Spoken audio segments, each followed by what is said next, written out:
Dans cette vidéo, je vais vous présenter les éléments, les clés de lecture pour bien comprendre l'islam de manière profonde et ne pas vous arrêter à des visions simplistes qui malheureusement aujourd'hui sont très répandues partout dans les débats publics et sur les médias. Si je fais cette vidéo aujourd'hui, c'est aussi pour rebondir, pas sur la précédente vidéo mais sur celle juste avant où je vous ai dit pourquoi le fait de ce biais humain de ranger les personnes, les groupes de personnes dans des cases était dangereux, et certaines personnes m'ont dit oui, mais dire que l'islam est violent c'est une réalité parce qu'il y a des versets du Coran qui sont violents, donc dire que non, l'islam n'est pas violent ou c'est plus complexe, forcément c'est faux parce que l'islam est violent. J'aimerais profiter de cette vidéo là pour vous montrer que bien sûr il existe des problèmes dans l'islam, il existe des problèmes dans les textes religieux de l'islam. Mon propos, et je vais me servir de cette vidéo-là pour vous représenter et vous montrer quelle est ma mission, qu'est-ce que je veux vous apporter et pourquoi c'est important pour vous. Et dans cette vidéo, donc, je vais vous montrer pourquoi, bien sûr, il y a des problèmes dans l'islam et pourquoi c'est important de mettre le doigt sur ces problèmes-là. Et donc, ça sera la première partie de cette vidéo. On va présenter, je vais vous montrer dans les textes religieux les problèmes qui ciblent par exemple le djihad, la place des femmes, l'apostasie, l'esclavage. C'est des choses très importantes qui existent et qui doivent être questionnées dans les textes religieux. Mais je vais vous montrer aussi pourquoi il ne faut pas juste s'arrêter au Coran, il faut aller beaucoup plus loin, même au-delà du Coran et au-delà même des textes religieux. Il faut embrasser à la fois une approche religieuse et une approche historique. Je vais vous montrer tout ça dans la vidéo du jour. Alors on va commencer d'abord par les problèmes. Effectivement, il existe des problèmes dans l'islam et c'est important que chacun les connaisse et les comprenne pour pouvoir y répondre, musulmans comme non musulmans. Par exemple, sur le cas du djihad, que nous dit le Coran par exemple? Il nous dit dans le verset 4 de la sourate 47, « Lorsque vous rencontrez au combat ceux qui ont mécru, frappez-en les coups. Puis quand vous les avez dominés, enchaînez-les solidement. » Ensuite, c'est soit la libération gratuite, soit la rançon, jusqu'à ce que la guerre dépose ses fardeaux. Il y a aussi les versets qui sont très importants, les versets 190-193 de la sourate 2, mais on y reviendra un peu plus tard dans la vidéo. Dans la vidéo, vous comprendrez pourquoi. Ensuite, la tradition prophétique. Sur le djihad, Muhammad a dit, donc là c'est présent dans les deux grands principaux recueils sunnites que sont les recueils des Sahih d'Al-Bukhari et de Muslim, où le prophète est censé avoir dit « J'ai reçu l'ordre de combattre le peuple jusqu'à ce qu'il ait témoigné qu'il n'y a de Dieu que Dieu et que Muhammad est l'apôtre de Dieu.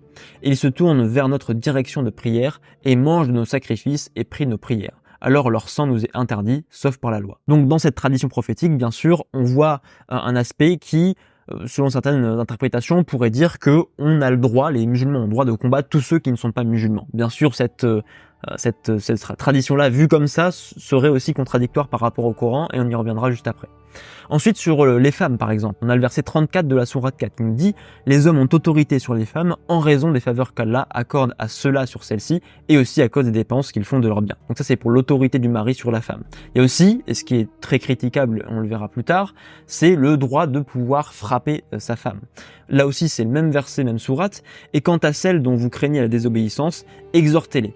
Éloignez-vous d'elles de leur lit et frappez-les. Et si elles arrivent à vous obéir, alors ne cherchez plus de voie contre elles. » Il y a aussi le cas de l'esclavage, où l'esclavage, on l'a vu dans une des vidéos YouTube, j'en ai fait une série, que le Coran ne fait pas d'abolition claire de l'esclavage, même si le Coran incite les musulmans, et en plus aussi la tradition prophétique d'un autre côté, incite les musulmans à libérer, à affranchir leurs esclaves parce que c'est considéré comme une action très bénéfique dans le point de vue religieux. Le Coran dit par exemple, versets 1 à 6, on reviendra plus tard pourquoi c'est aussi une question d'interprétation, donc de la sourate 23, « Bienheureux sont certes les croyants et qui préservent leur sexe de tout rapport, si ce n'est qu'avec leurs épouses ou les esclaves qu'ils possèdent, car là vraiment on ne peut les blâmer. » Vous avez aussi la question de l'apostasie. L'apostasie, c'est quelqu'un qui renie en fait, qui quitte l'islam en fait, qui dit qu'il ne croit plus en l'islam et donc il est considéré comme étant un apostat.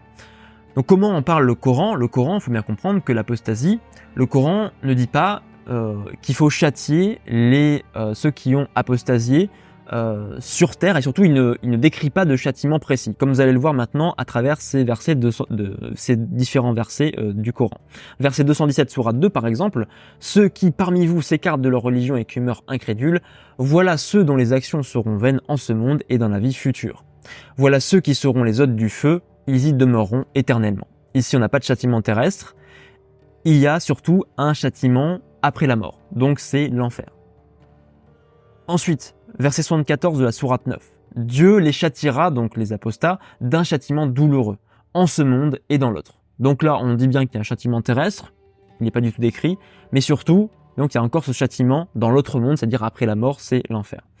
Par contre, c'est la tradition prophétique dans l'apostasie qui pose problème. Donc la tradition prophétique, je ne l'ai pas définie, mais c'est le rapport, ce qu'on a rapporté, notamment les compagnons du prophète Mohammed ont rapporté, et aussi par exemple les épouses du prophète Mohammed, notamment Aïcha qui a beaucoup transmis de traditions, qui donc ont rapporté les paroles et le comportement du prophète Mohammed. Le prophète Mohammed étant censé être exemplaire dans la vie des musulmans, et donc dont le comportement, dont la manière de vivre doit être suivie par les musulmans.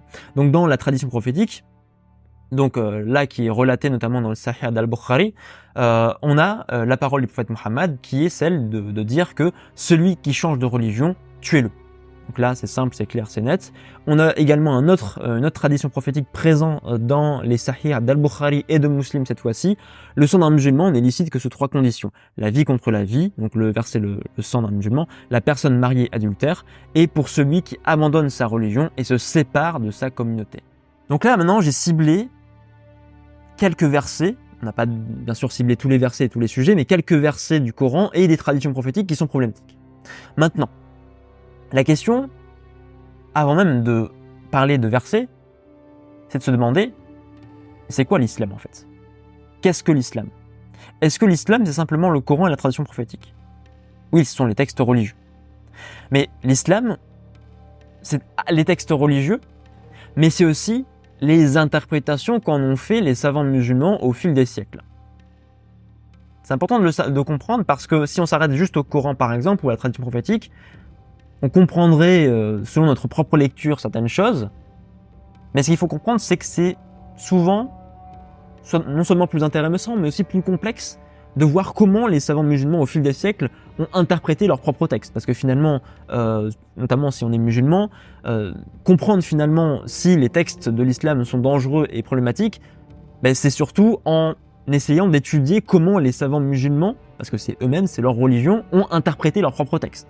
Et si, justement, leur vision est problématique. Et on va voir que oui, il y a certaines visions qui sont problématiques, et c'est pour ça qu'il faut en parler. Donc maintenant, pourquoi l'islam est une question complexe et il faut l'étudier avec beaucoup de sérieux? Parce que d'abord, le Coran, c'est un texte qui est difficile à étudier. Pourquoi?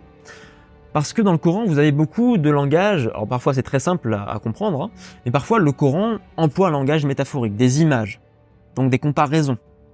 Donc pour cerner le sens qu'il y a derrière, c'est pas toujours simple. Il y a aussi la polysémie. Polysémie c'est quoi? C'est que certains termes, certaines expressions peuvent avoir plusieurs sens. Donc là aussi, importance de l'interprétation. C'est pourquoi d'ailleurs l'interprétation est importante. Et autre problème, lié aussi à cette métaphore polysémie, donc je vous dis texte complexe, mais en plus, il y a le problème de la traduction. Quand vous lisez un Coran qui est traduit de l'arabe vers le français, forcément, il peut y avoir des mots qui ont été choisis pour traduire le terme arabe qui ne reflètent pas tous ces sens, toute cette richesse qu'il peut avoir en lui. Donc, il y a ce côté-là, complexité du Coran d'un côté, il y a aussi complexité par rapport à un contexte interne au Coran. Il y a les savants musulmans qui ont mis en place ce qu'on appelle le contexte de la révélation. Asbab al-Nuzul.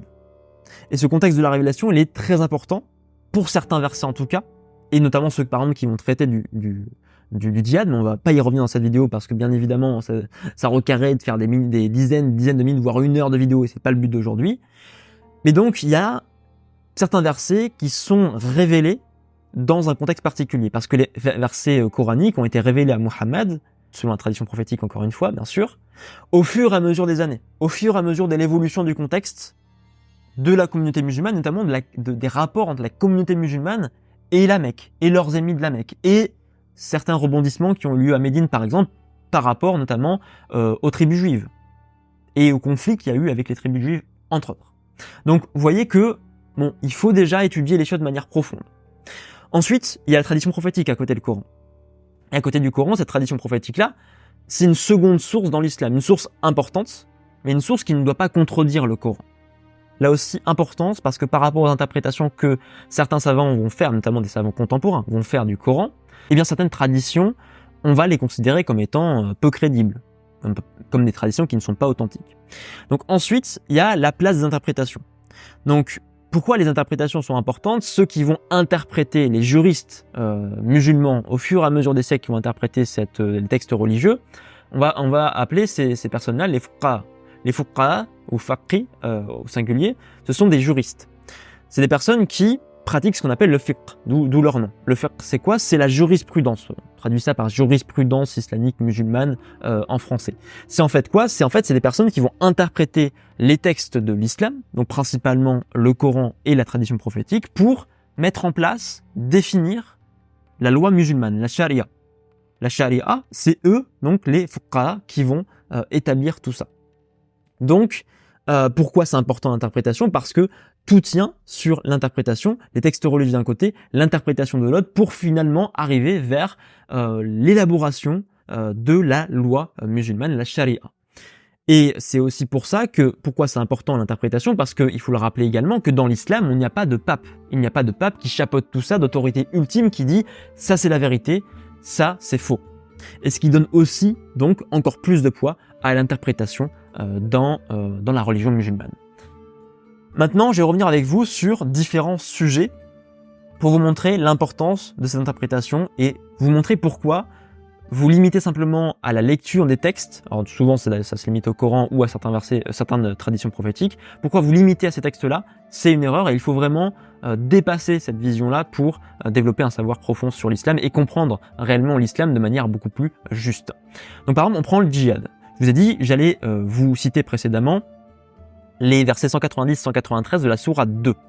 Parce que ces trois versets, ils sont très importants dans le cadre du djihad et notamment dans la question de est-ce que le djihad est seulement défensif ou est-ce que le djihad est aussi offensif? Donc cela, c'est une question très importante parce que bien évidemment, de là découle le caractère violent et une problématique vis-à-vis de l'islam. Donc, je vous cite ces versets-là.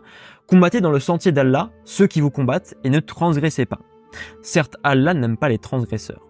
Et tuez-les où que vous les rencontriez. Et chassez-les d'où ils vous ont chassés.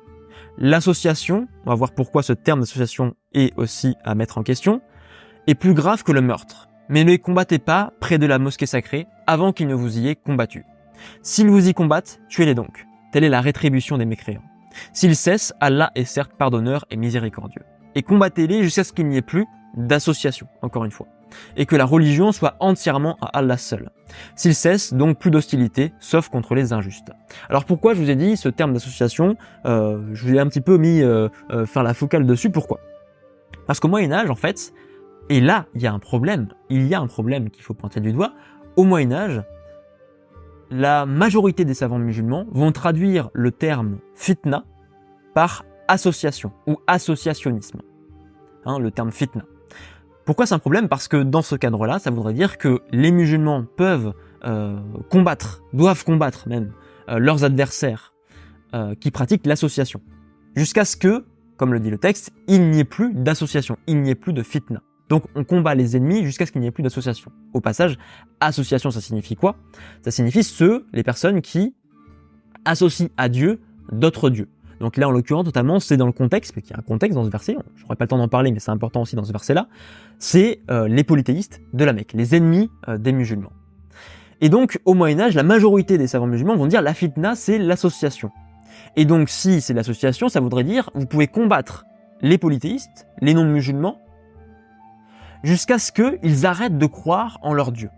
Donc là, c'est vraiment une guerre religieuse. Et on pourrait même taxer ça, même si c'est critiquable la définition de djihad, comme étant ici une guerre sainte. Et certains savants musulmans, et qui sont minoritaires notamment au Moyen-Âge, vont dire non, la fitna, c'est pas l'association, c'est l'épreuve.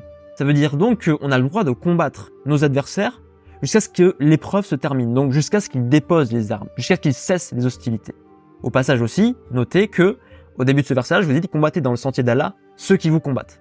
Donc certains savants musulmans vont dire aussi, oui, mais ça c'est un verset qui intervient dans un contexte précis et c'est simplement de la légitime défense contre les mécois. Plein donc de questions à avoir en tête. Mais le plus intéressant dans tout ça, je vous ai dit, oui, il y a une vision problématique au Moyen-Âge. Les interprétations du médiéval étaient problématiques. Parce que violentes aujourd'hui, guerrières aujourd'hui, voire même prenant un djihad offensif. Et aujourd'hui, les interprétations, elles ont évolué. Aujourd'hui, si vous interrogez la majorité des musulmans, ils vont vous dire oui, le djihad, il peut pas être offensif, le djihad est uniquement défensif, uniquement concernant la légitime défense. Pourquoi c'est important? Parce que, je vous l'ai dit, pour comprendre l'islam, certes, il y a les textes religieux, mais il y a aussi les interprétations. Et donc, qu'est-ce que ça veut dire tout ça? Ça veut dire que, pour bien comprendre l'islam, il faut non seulement comprendre les textes religieux, avoir quelques notions, comprendre certains versets, tout ça, les remettre d'ailleurs dans leur contexte, au sein du Coran, parce que le Coran c'est un ensemble, mais il y a aussi un double contexte. Un contexte interne au Coran, on l'a vu ensemble, mais aussi un contexte relatif à la période d'écriture des auteurs, des savants musulmans ou des populations actuelles, par exemple. Parce que, par rapport à cette évolution du contexte, aujourd'hui au XXIe siècle, les musulmans n'ont pas du tout les mêmes manières de percevoir la société, percevoir le monde, percevoir les rapports des individus vis-à-vis des autres, et tout ça influe sur leur manière d'interpréter leur propre texte, Coran notamment. Et donc voilà pourquoi il est important de prendre en compte ce contexte-là. Et dans le cadre de ce contexte-là, bien sûr, pour mieux comprendre pourquoi les interprétations ont évolué au fil des siècles. Et l'islam étant lié aux interprétations successives au fil des siècles, c'est ça qui fait aussi que il faut bien sûr pointer du doigt les problèmes pour pouvoir évoluer, pour que l'islam évolue. Donc je continue maintenant, sur le cas des femmes par exemple, au Moyen-Âge, gros problème. Parce que la majorité des savants musulmans vont dire oui, un homme a le droit de frapper sa femme, a le droit de violenter sa femme. Alors certains vont dire oui, mais certains savants musulmans du Moyen-Âge vont dire oui, mais c'est simplement le droit de frapper sa femme avec un bâton, qu'on appelle le siwak. Oui, mais frapper sa femme, mais pas au visage. Oui, mais frapper sa femme, mais il ne faut pas laisser de traces sur son corps. C'est notamment ce que dit At-Tabari, donc un savant de fin 9e, début 10e siècle. Ou encore certains savants musulmans, parmi les plus rigoristes, dire oui, on a le droit de frapper sa femme, mais il ne faut pas que ça soit sévère, il ne faut pas la blesser de manière grave. Mais aujourd'hui, bien sûr, la majorité des musulmans, en tout cas en Occident au moins, et même au-delà, vous diront non, un homme n'a pas le droit de frapper sa femme. Même si, bien sûr, aujourd'hui, on est tous d'accord pour dire que dans le monde musulman, il existe des problématiques vis-à-vis de la situation des femmes, et notamment du fait que certaines sont violentées par leur mari. Mais aujourd'hui, beaucoup plus de musulmans et de musulmanes défendent cette idée que non, un homme n'a pas le droit de frapper sa femme. Parce que c'est rentré aussi dans nos valeurs actuelles de notre contexte, et qui influence, encore une fois, les manières d'interpréter l'islam. L'esclavage aussi, la question de l'esclavage. Aujourd'hui, bien sûr, au Moyen-Âge, la majorité des savants musulmans ont défendu la pratique de l'esclavage en s'appuyant sur le Coran. Parce que, ils répondaient à leur contexte, à leur propre vision de la société, à leurs propres motivations, qui sont des motivations économiques pour certains aussi, des motivations qui, aujourd'hui, pour les musulmans d'aujourd'hui, pour une bonne partie, sont déconnectées du Coran. Parce qu'il y a des nouvelles interprétations qui se font du Coran.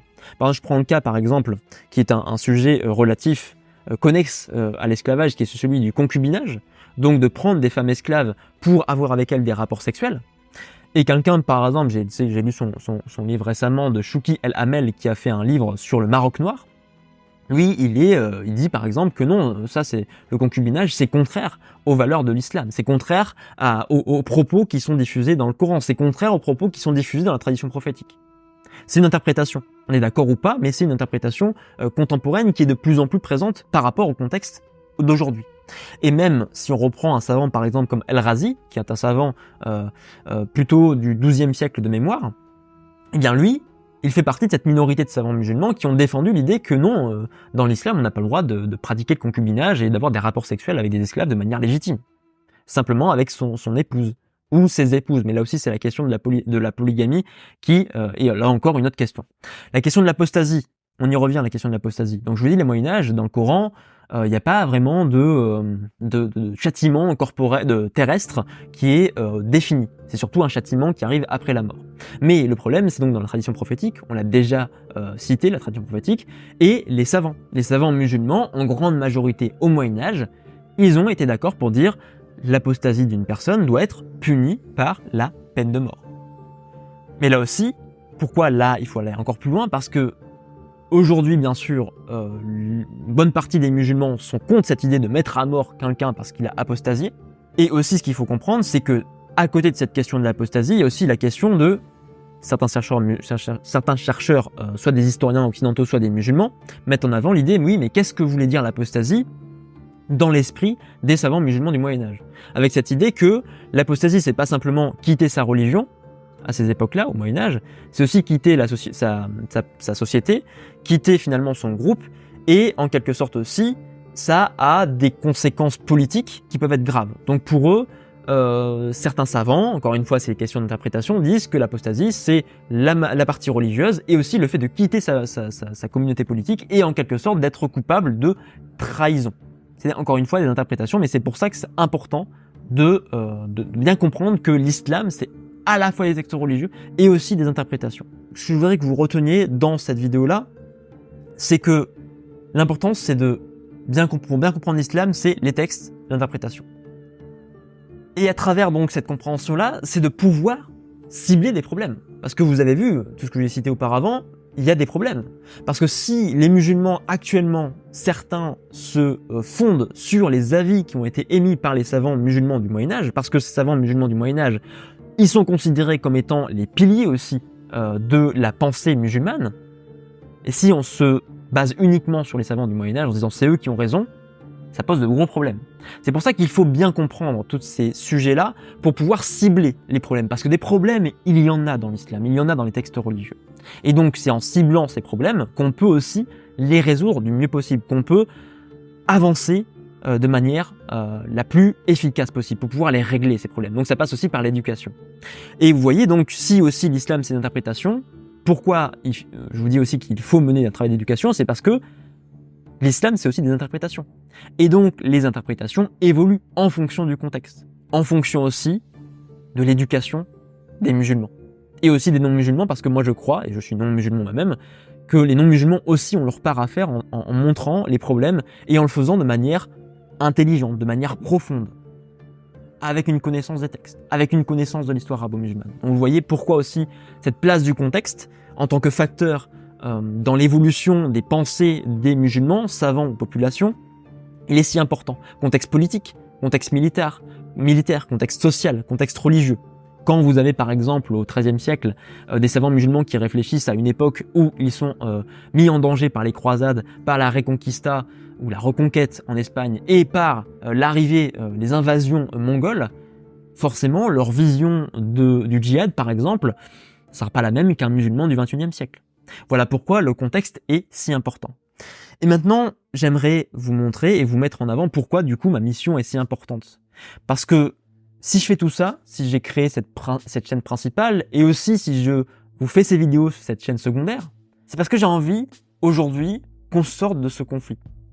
Qu'on sorte de cette idée qu'il y a deux groupes bien distincts qui sont forcément des ennemis entre musulmans et non-musulmans, islam violent et l'autre, donc d'un côté les non-musulmans, certains vont dire l'islam est violent et de l'autre les non-musulmans vont dire non, l'islam c'est la paix.